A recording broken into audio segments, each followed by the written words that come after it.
Well, today I'm at the Ifonche. I'm going up that barranco there, about a 2-hour walk. There's one fig tree right round the other end. The walk's an hour and 3/4 really, but if I go to the fig tree it's going to take me another quarter of an hour. So we'll see that later, but I'll show a bit more when I can get down into the barranco. Well, this has not been walked very much. The grass is waist high and quite a bit damp this morning, but it's okay. The walk itself is up this central piece. There are two tremendous barrancos. One goes up that way. I'll just get a bit closer and I can show you both. One goes that way and the other one goes that way. And they both go very high. And I'm going to be walking down the ridge. So first thing to do is to get up this barranco, or get into the barranco. The second problem with this walk is actually finding the start of the walk in this barranco. It's fairly well hidden, you can walk past it, but I've done this walk now 3 times, so it should be just round about here somewhere. We'll see in a second. But as I say, I shall look at the GPS if I can't find it.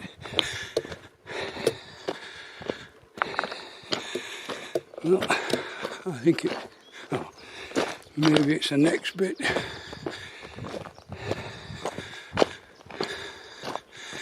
No, I think I'm too far into the barranco already. I have to look at the GPS. No, according to the GPS, I've got a bit further to walk before I go up the side.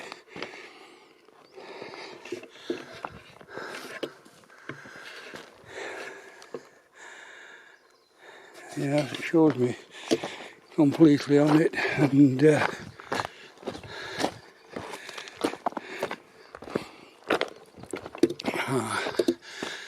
no, it's not this sort of walk there.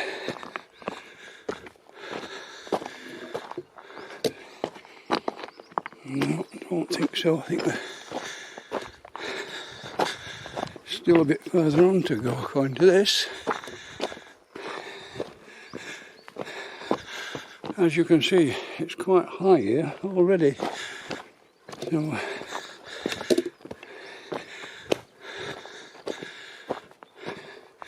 I can't remember it being this far up before. I'm going to have to switch off and find this, it's getting too difficult. Well, there we are, the start of the walk. I'll have to get over this pipe somehow. I must admit I can't remember it being this far up the barranco. Just climb over this and then start up this climb, which zigzags up onto the first top a bit further up. It's obviously not being walked at all for a long time, this. And there we are, onto the path that goes up there. Well, my memory must be fading. I can't remember. I remember the walk up being a water runoff like this is, but thought it started zigzagging much earlier than this. Oh well, we've got to get up there somehow. The path is now zigzagging up that way. Well, I'm now out of the barranco, which is way down there. The path really isn't a path. It's another one of these cases where it's a water runoff. very deep and difficult to walk, but the GPS people see it as a path. They obviously only see these things from space or something like that. They've never actually walked any of them. Mind you, it gets you up onto this pit, and we're now into the edge of the forest on the ridge as it begins to separate the two barrancos. Ah dear, I'm now into the start of this is newly planted forest. As you can see, the trees aren't very tall. And there isn't a tremendous amount. We're in the Ifonche area where it's fairly sparse soil, so you get the pines but not much else. There's not a tremendous amount to see at present. I'm at the height of, if you look across the barranco, you'll not be able to see this, it's a house. So, through those trees. That's the height I got to on the last walk up Ifonche, on the far side of this barranco. And I'll fall back, you can see all the way up to the edge of the caldera up there. And round here it's just this sparse forest. But still attractive enough. There may even be walks there, but another 100 metres in that direction there is the other giant barranco that runs the other way, so you can't get across there. These waterways show how fast the water comes down when it rains up here. This one is just a secondary one, that's the main one over there, but it still gets lots of water, and we are on the edge of a slope here down to the other barranco. I've been climbing hard from down there, as you can see, but it gets even harder in front of me. I don't know if you can see the edge of that there. I've got to get up there. The path goes into the trees just about there and up the hill. But the climb is 300 metres, so, and it's all done in the first half hour, so it is hard work. This is now fairly steep. Go all up there. I just stop for a rest. You can't even see the other barranco now. It's down into that and then over the edge. I'll show you when we get to the top. This is one of the walks where you have to take a lot of care on where you put your feet. This is loose stone all the way up. Hope it's not so bad. Coming down, it's a lot more difficult. I couldn't remember why I'd never brought anyone else up here. Now I remember. It's so difficult, that bit. And we now, you can see down in the bottom there, there's a water control hut. This is one of the barrancos. Enormous fall there. Probably, well, 300 or 400 metre fall from the top on that. I'm not at the top of this yet. I just stopped to film to give myself a rest. But up there, that's that tree. About there is where it starts to level out and then goes round a loop to the top of the walk. The walk continues up there.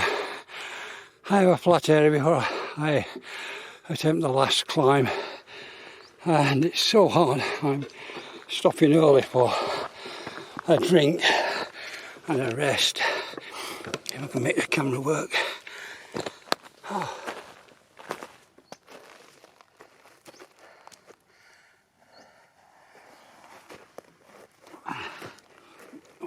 dear me.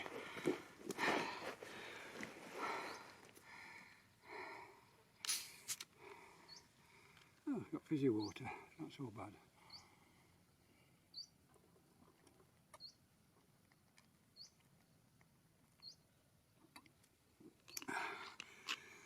Oh, that's a bit better. I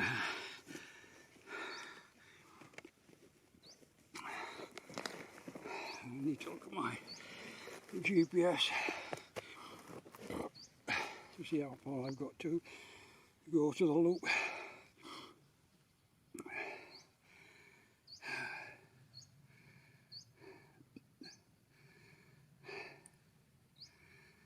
Right, where are we? Well, we're at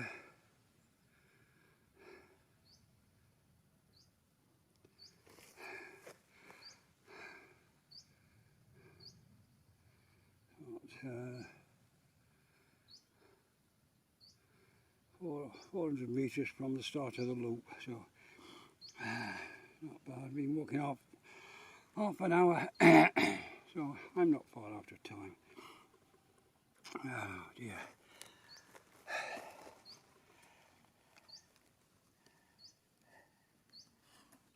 Well, I'll put this away for a while. Just to show you what kind of barrancos we've got here.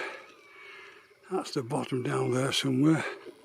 Well, I'm not going too close to the edge, it doesn't look all that safe. But that's the wall of the barranco on this side. It goes all the way down. A straight gash all the way up. At the top it does, you do run out of it at the top, interestingly enough.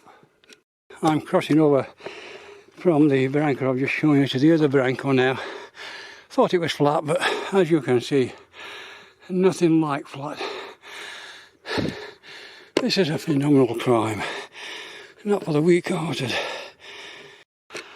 I don't recollect it walking so hard. This is the hardest one I've done in 12-18 months. Anyway, I stopped under a bit of shade, cooled down somewhat. I've not stopped climbing yet since I started, and it's all been steep. But the loop, which is kind of flattish compared to the rest of it, is about 100 metres in front of me, so I'll be going off to the left when we get up there. Well, according to the GPS, I'm at the start of the loop up to the left, and some kind person's left a cairn there just to denote that this is where the loop starts. I presume the return journey is that way, going up is that way. I'm now very warm, looking for a bit of flat walking. It's kind of soul destroying when you think you've got to the flat bit. Then you look in front and you see, oh, you've got another giant hill, which I've got to get to the top of. To the left of us, we may be able to see the barranco, so we'll have a walk there and have a look down. I'm not really on the edge, but I'm sure you can see how far down it goes, all the way there and up there. And when you consider I've climbed from the bottom of that barranco up here, you can see how hard the climb is. Well, a bit more to go up. Well, not quite to the top yet. 55 minutes into the walk. And down there is this barranco. I've walked up from the base of that side. I'm way above any of the walks that go from Taucho and Ifonche from that side. And up there, just up that edge, is the lip of the caldera. So we're getting that way. I'm also above anything that we walk from Trabajo.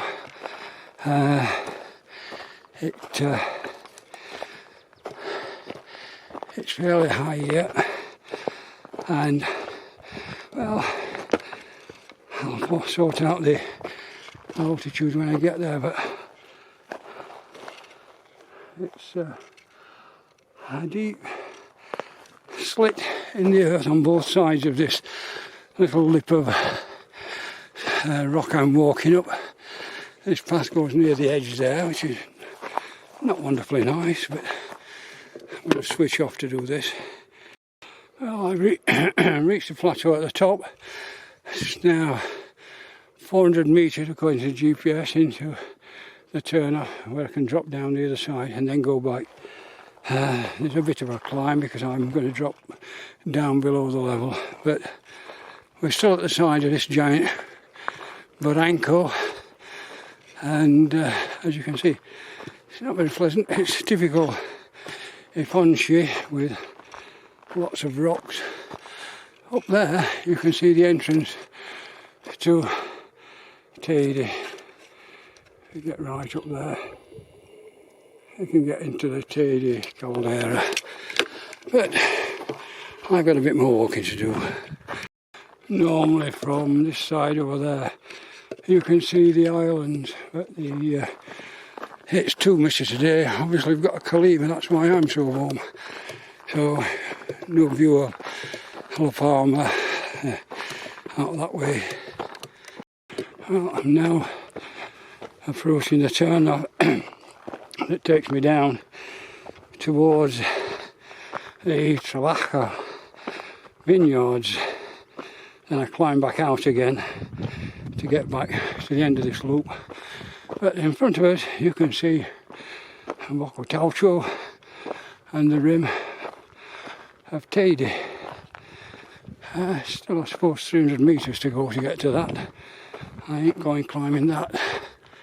But life should get easier in a minute if I can find this turn off. Well, both the GPS and this cairn say I'm at the turn off. All I've got to do is to find the path. Ah, there it is.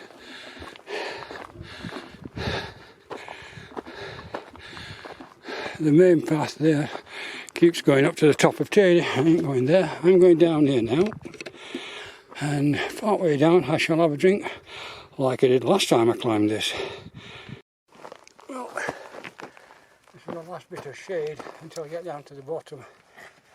So I'm going to sit here. Oh.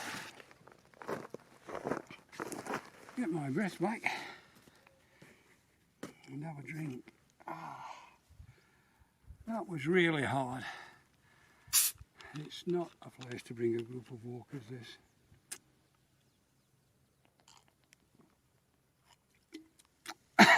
It's not tremendously pretty. I mean, it's attractive enough, but it's certainly a workout for the body. At this I can, looking across this barranco at the side of me, well the barranco runs out here, that's why I'm going down here. The barranco finishes up at the, just beyond the reservoir we walk round when we're going picking figs from Trabajo. I'm not going all that way, I'm turning off before that down the small barranco to see if I can find this fig tree I found last year. We will see. First of all, I need to get up. Oh, and the knees are beginning to complain.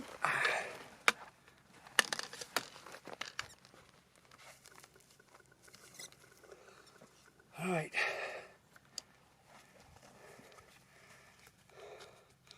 Well, one or two people have walked this way because there are cairns about, so there's so, right, I will show you. We're now going to go down there. It's all the way into the bottom, and then I'll walk down the barranco, then up on the side and back to the bus. The bottom of here becomes quite attractive when I get there. If you go a bit further round, there are a set of steps to take you up onto the path to the embalser where we normally walk from Trabajo. But this zigzags down. Oh, and a giant cairn there put there by some kind person, just in case somebody gets lost. There we are in the bottom, a little wall, a little path, which is very different to what I've been walking on up to now on this walk. And it is quite attractive round this little bit as it goes round the bend and down into the bottom.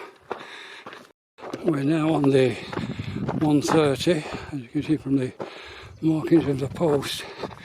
It's a very attractive path now. We're into woodland type of walk. At some point down here I have to turn off. I shall have to go to the GPS because last time I did this I missed the turn off. Going to the GPS, this is the turn off I missed last time. As you can see, it's easy to miss.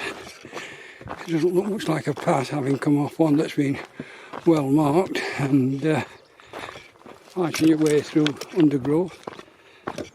It does go back towards that path and then turns back again. It's a rather strange bit on this route.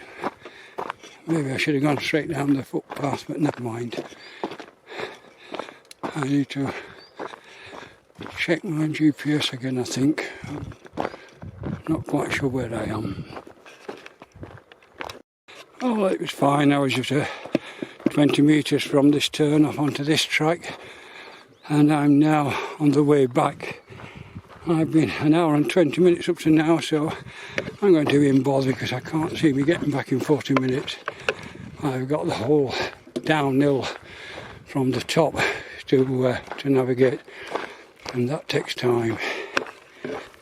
Well, as you can see, we're in the Trabajo area. There's in front of us there, on the trees, there are some vineyards. You can see these are fresh ones up there that they haven't yet done. But you go around this house that's on the side of me, and then on to find this barranco. The Trabajo vineyards are off to the left over there. This track isn't well walked, and last time I remember wondering whether this was where I ought to be, but it is the correct way. This is very pleasant before I go climbing back up onto the rough stuff on the top. Somewhere down here we cross this little barranco that's on the right hand side there, and if my memory serves me right, there is one solo fig tree there that I collected figs off last time. Now this is where the track gets difficult because it splits. What we do is we go down to the right, we follow this bit, the water course, and then as the track goes up the hill we drop down to the right into the little barranco. Again, this one is that little path is easily missed. That's where the main track goes, but we need to go down this one. And if I'm right, when we get down to the bottom of this track, there's a fig tree. An unusual place for a fig tree because all this area is pines. So a single solitary fig tree is unusual. But give me a minute to get round this next bend or so. And there in front of us is a fig tree.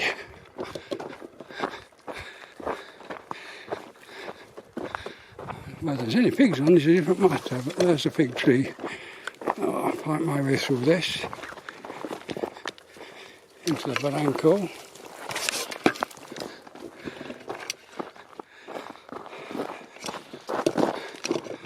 And there we have the fig tree. I've come an hour and a half to find. I'll go look, see if there's any figs on it. This is the really difficult bit because you can't actually see this path at all, but the path goes up there and somehow through that rock face and onto the top. In fact, I might drop down into the bottom down there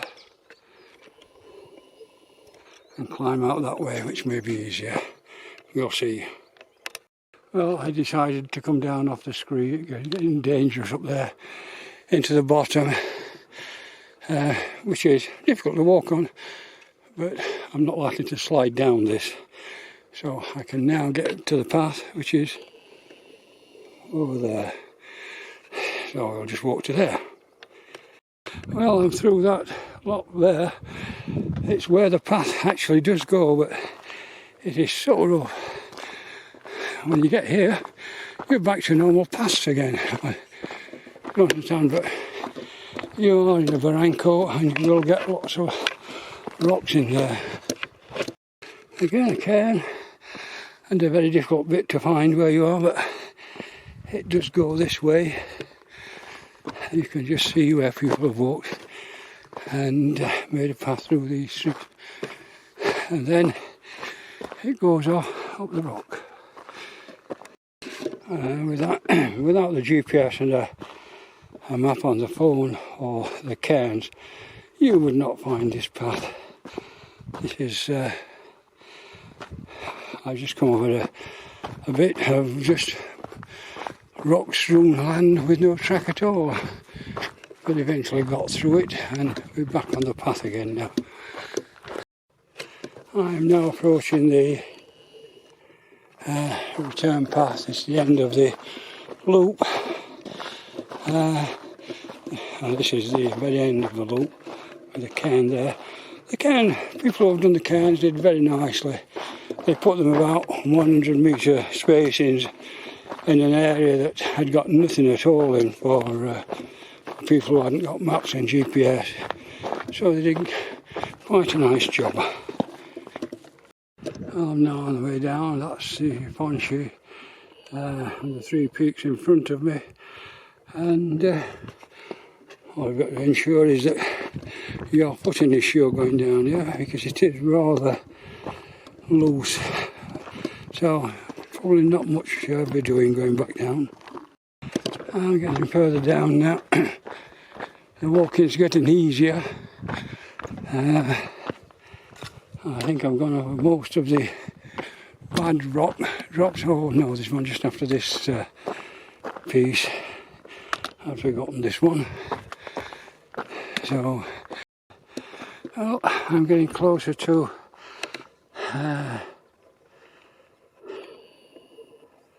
Ifonche. As you can see from the field, it's very nice. It must be potatoes. Still quite high though. The last bit is steeply down into the barranco. Well, nearly at the bottom. I slipped several times again there, mostly on the loose pine needles on top of this scree, but also on the loose scree. This most serious one, I managed to stop but twisted my right knee and pulled the outside of my left hamstring, so I suspect it might be a bit of pain tomorrow, especially seeing as I've got to drive to Candelaria Hospital for my 9 o'clock appointment tomorrow morning. Never mind. Well, I'm approaching the edge of the forest down at the bottom. I'll be going down into the barranco very shortly. This is the hardest walk, the hardest 2-hour walk that I do. It's just not one for groups. I think the risks are too high. It's hard work up, hard work down. Not a tremendously pretty walk. There are better walks than this, but it does me good to get fit. But both knees are now complaining, and 2 hours. It's about the limit I've been walking recently, so I'm stretching myself today. And here we are to start the downward turn into the barranco. So I'm switching off now. I'm on the last bit now into the barranco. It's a bit cooler down here, I'm in the shade. This bit of path is easy. I've come down all the really bad path now. This has just got loose pine needles, which are a pain at present, and I'm going to switch off for this. Well, here I am, back in the barranco near the start and finish of the walk. I shall leave that to bounce about a bit.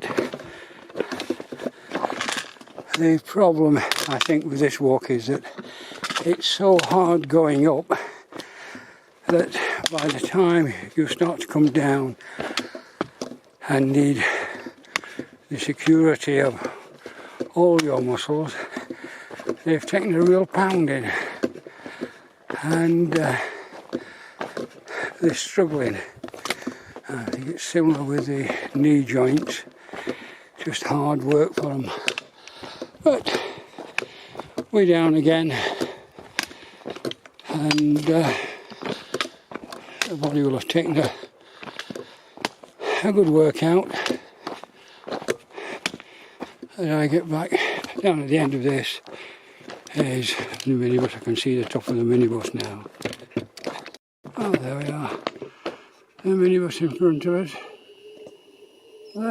As you can see, not that far to go. I think the problem is that by this time, after 2¼ hours, because I'm running at least a quarter of an hour over, 2¼ hours, the legs are so tired that you don't lift your feet up and you start catching them on everything. So, there we are, into a nice, simple, thick grass on a level path. Makes life easy, and as I say, the minibus in front of us. Have a drink and drive down to Buena Vista Bar for lunch.